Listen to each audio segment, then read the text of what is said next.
Hello students, स्वागत है आपका आज की इस क्लास में। स्टूडेंट, हम बीपीसीजी 171 का chapter 2 biological basis of behaviour पढ़ रहे थे, जिसके अंतर्गत हम सेंट्रल नर्वस सिस्टम पढ़ रहे थे और इसका हम स्पाइनल कॉर्ड पार्ट पढ़ चुके थे। आज की क्लास में हम पढ़ेंगे ब्रेन क्या है, कैसे काम करता है और इसके कितने पार्ट होते हैं, सब आज हम इस क्लास में डिटेल से पढ़ेंगे। तो ब्रेन क्यों जो होता है वो खोपड़ी में 3 परतों के बीच में जो है संरक्षित होता है। जैसे मान लीजिए ये 3 परतें हैं, इन 3 परतों के बीच में जो ब्रेन है वो सुरक्षित होता है। सबसे पहले तो इन्हें खोपड़ी में जो 3 ये परतों द्वारा जो ये सुरक्षित किया जाता है, इसे मेनिनजिस या मस्तिष्क आवरण कहते हैं। सबसे बाहरी परत को ड्यूरा पदार्थ कहा जाता है और सबसे आंतरिक परत को पाया पदार्थ कहा जाता है। जो ये बीच की परत होती है ये नरम झिल्ली होती है और इसे एर्केनाइड कहा जाता है। इस झिल्ली में CSF जो पदार्थ है सफ़ेद रंग का वो भरा रहता है धूसर रंग का, और इसे सफ़ेद इसलिए कहा जाता है क्योंकि ये माइलिन आवरण का बना होता है। ठीक है, आइए देख लेते हैं नेक्स्ट ब्रेन की पार्ट कितने होते हैं।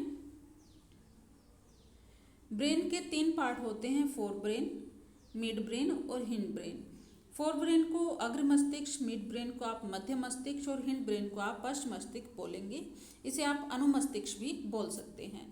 फोर ब्रेन के आगे 3 पार्ट होते हैं, सेरेब्रम, थैलेमस और हाइपोथैलेमस। और हिंड ब्रेन के पार्ट होंगे सेरेब्रम, सेरेबेलम और पॉन्स, मेडुला ओब्लंगेटा। सबसे पहले हम पढ़ेंगे फोर ब्रेन। अग्र मस्तिष्क क्या होता है।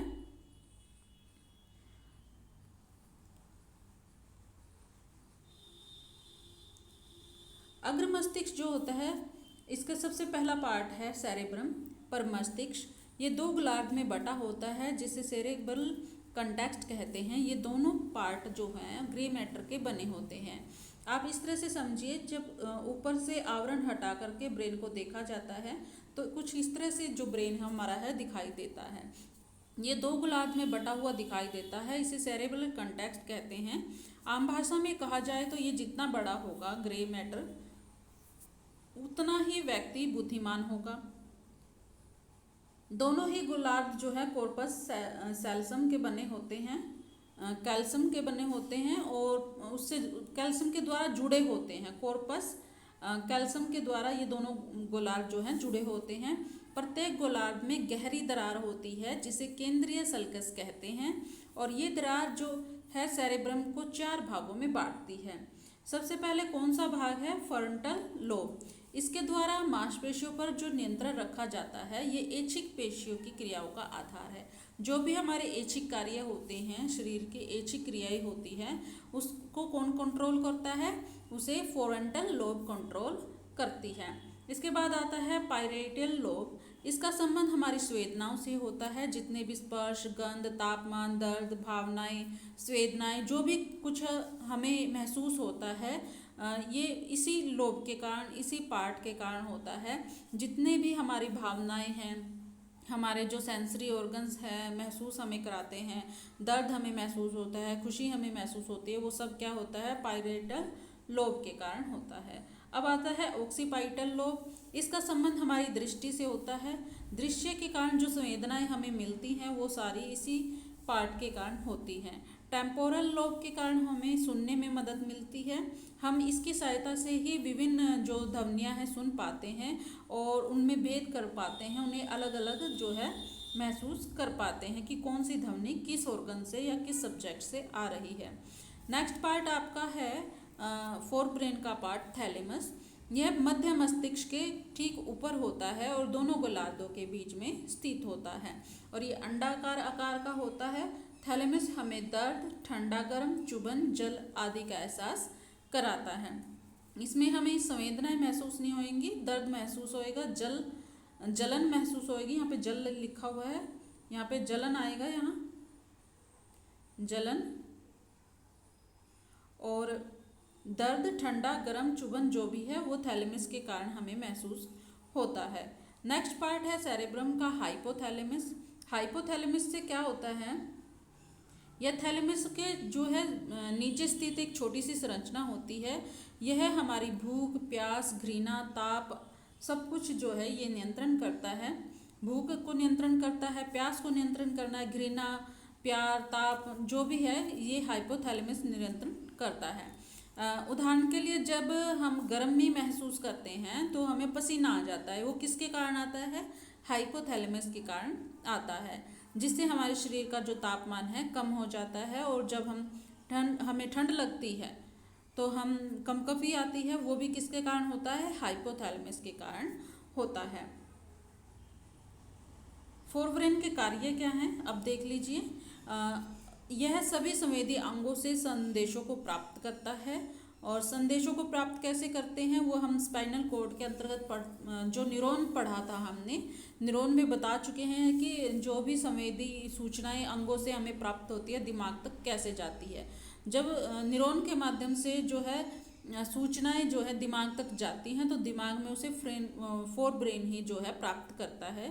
यह सभी पेशियां, ग्रंथियों, अंगों को उचित कार्रवाई का फिर आदेश देता है। यह उद्दीपनों और क्रियाओं के बीच संतुलन करता है। यह पिछले अनुभव और स्मृतियों के आधार पर हमारे व्यवहार में परिवर्तन लाता है। यह सभी सूचनाओं और ज्ञान को प्राप्त करता है और उनका संग्रह करता है। तो फोरब्रेन के कार्य क्या क्या हैं? अंगों से सूचनाएं प्राप्त करना, फिर अंगों को सही कार्य करने के लिए निर्देश देना, ये सब्जेक्ट और क्रियाओं के बीच में संतुलन स्थापित करता है। मान लीजिए सब्जेक्ट क्या होता है? जो भी आपके सामने कोई वस्तु रखी है, कोई भी उसे सब्जेक्ट बोलते हैं, उद्दीपन बोलते हैं। मान लीजिए आपके सामने गर्म आग जल रही है, आपके सामने मोमबत्ती रखी है, वो जल रही है, तो हमें उसके प्रति क्या क्रिया करनी है और क्या नहीं क्रिया, इसका जो बैलेंस है वो फोरब्रेन ही बना कर रखता है।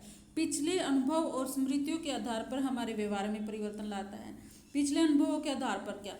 एक बार अगर हम मोमबत्ती की लो से एक बार हमारी उंगली जल चुकी है तो हमें अनुभव हो चुका है और वो हमारे सेरेब्रम में जा चुका है, स्टोर हो चुका है। अगली बार जब हम मोमबत्ती की लो की तरफ उंगली करेंगे तो हम दूर अपने हाथ को मोमबत्ती की लो की तरफ करेंगे ही नहीं, क्योंकि हमें पता है, हमें अनुभव है, पहले हमें हमारी स्मृति में स्टोर है कि उंगली जो लो के ऊपर करेंगे तो उंगली जल जाएगी। तो ये कौन करता है, किसके कारण होता है? फोरब्रेन के कारण होता है। और ये सभी सूचनाएं और ज्ञान जो है प्राप्त करता है और उन्हें स्टोर भी करता है। कौन? फोरब्रेन। फोरब्रेन क्या करता है? सभी सूचना और ज्ञान को प्राप्त कर लेता है और उसे स्टोर कर लेता है, और आगे जब भी ऐसी ही कोई सिचुएशन आती है तो हमें उचित आदेश जो देता है कि हमें क्या फैसला लेना चाहिए और क्या नहीं फैसला लेना चाहिए। तो चलिए एक बार इसे रिवाइज कर लेते हैं ताकि अच्छे से हमें समझ आ जाए। तो खोपड़ी क्या होती है?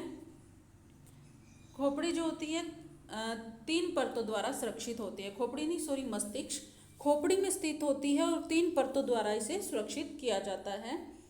और ये 3 परतों द्वारा इसे सुरक्षित करना, इसे क्या कहते हैं? मेनिन्जेस कहते हैं, या इसे आप मस्तिष्क आवरण भी कह सकते हैं। सबसे ऊपर वाली परत को ड्यूरा, सबसे नीचे वाली परत को जो है पाया कहते हैं, और बीच वाली परत जो नरम झिल्ली होती है जिसमें अर्केनाइट भरा होता है।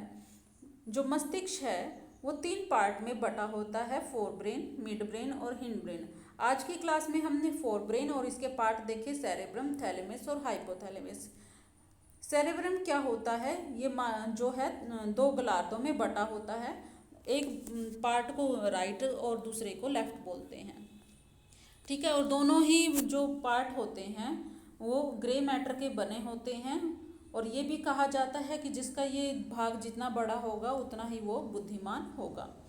दोनों ही गोलार्ध जो हैं इनमें गहरी दरार होती है और जिन्हें केंद्रीय सल्कस कहते हैं, और ये दरारें जो हैं सेरेब्रम को 4 भागों में बांटती है। वो 4 भाग कौन कौन से हैं? फ्रंटल लोब, जिससे ऐच्छिक क्रियाएं जो हैं वो कंट्रोल होती हैं। दूसरा पार्ट है आपका पायरेटल लोब, जिससे हमारी संवेदनाओं से होता है, जिसका संबंध स्पर्श, गंध, तापमान, दर्द, जो भी संवेदनाएं और भावनाएं होती हैं वो इसी का पार्ट होती हैं। तीसरा पार्ट इसका है ऑक्सीपिटल लोब, और इसका संबंध हमारी दृष्टि से होता है। चौथा पार्ट इसका है टेम्पोरल लोब, और इसका संबंध होता है सुनने से। जो भी इसकी सहायता से हम जो भी ध्वनियाँ सुनते हैं उनमें भेद कर पाते हैं। थैलेमस के बारे में इसके बाद पार्ट आता है थैलेमस। थैलेमस जो होता है दोनों गोलार्धों के जो है यह मध्य मस्तिष्क के ठीक ऊपर होता है और दोनों गोलार्धों के जो है बीच में स्थित होता है और अंडाकार आकार का होता है। थैलेमस से हमें दर्द, ठंड, गर्मी, गर्म महसूस होता है, ठंड महसूस होता है या चुभन या जलन महसूस होती है।